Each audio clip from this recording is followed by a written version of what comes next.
Hot on the heels of the unboxing of my brand new iMac, we have another refresh product. We have the brand new blue Nintendo Switch Lite. This came out actually the same day the iMac did, the 21st of May, and we just got a couple in at my Walmart, so I snagged one. So what do you say we get into the box and see what it's all about?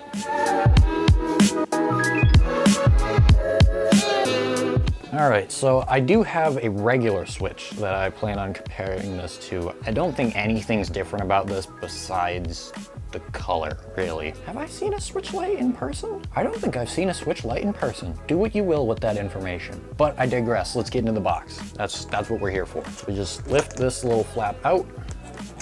Getting started. 1, plug it in. 2, set it up. Really? That simple, huh? I'm never one to read instructions, so I don't care what Nintendo says. I'm gonna do this my way. That's why we're here. All right, so significantly less complex than what I remember the Switch being, but you're also getting less in the box. Ooh, there she is. Wow, this is small. We'll put that off to the side. See what else we get in here. We get some health and safety information and usage guideline. Yeah, I don't think I'm gonna read that. We get the charger, and that's it. All right, so let's take it out of the plastic. I don't think I'm gonna try to crinkle this because I do plan on selling this on. Ooh, look at that. I don't know, man. I wish the Switch came in colors. Joy-Cons don't count.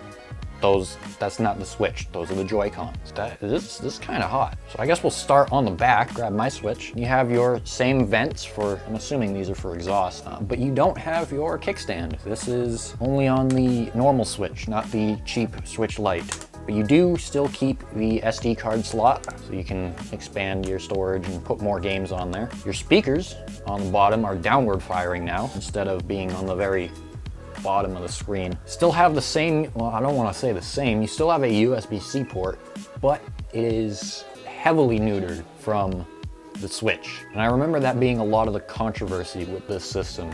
Aside from the Joy-Cons not being Joy-Cons and just part of the housing, you can't dock this and plug it into a TV. It kind of sucks if you're buying it for the Switch, the dock it, play it at home, and then say I want to go on a trip or go to a friend's house or whatever. I want to take it out. You can do that.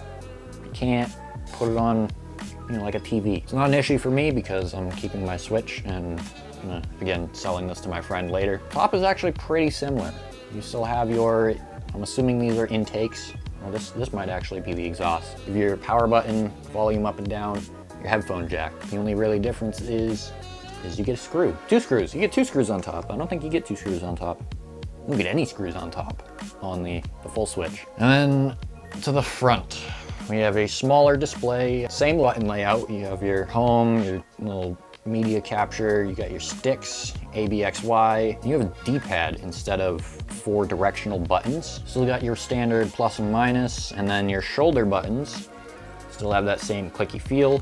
And then, ooh, we're gonna do some ASMR here. This is the sound of the triggers on regular Joy-Cons.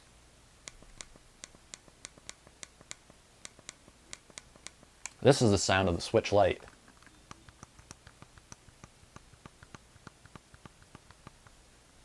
A little more stealthy, a little more quiet. And I actually kind of like it, I'm not really one for super clicky buttons, like blue switches on keyboards drive me up a wall. So I am a fan of these. So enough of the physical part of the Switch. Let's power it on. Ooh, what does that say? Does that say anything? Oh.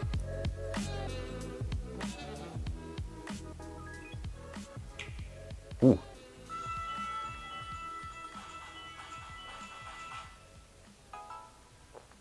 All right, we gotta set it up now. Give me 1 minute while I do this. 5 minutes later. All right, so it's all set up now.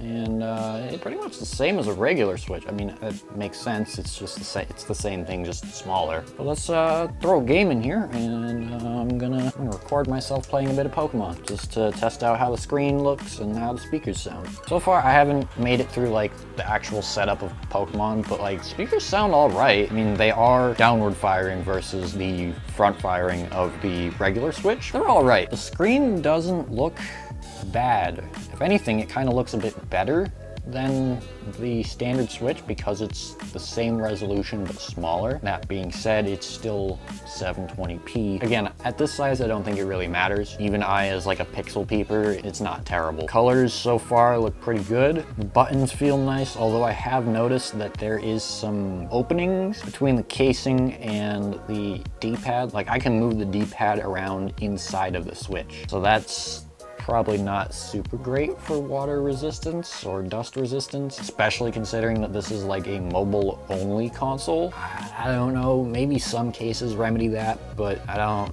like that. I like the D-pad, I just don't like the D-pad moves in ways it's not supposed to. The rest of the buttons seem flush though. It's not a widespread issue. The build quality, ooh. Sorry Seth, but it's gotta be done.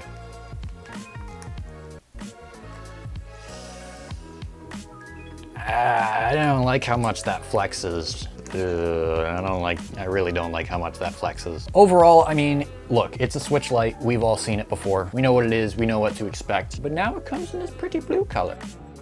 But yeah, that's the unboxing of the brand new Switch color. I'm only a week late. My unboxing of the Switch was like 2 years late. I hope you enjoyed. If you did, be sure to leave a like, subscribe, comment. Do you have a Switch Lite? Do you want one? And if you do, what color? Let me know down below, and I'll see you guys in the next video.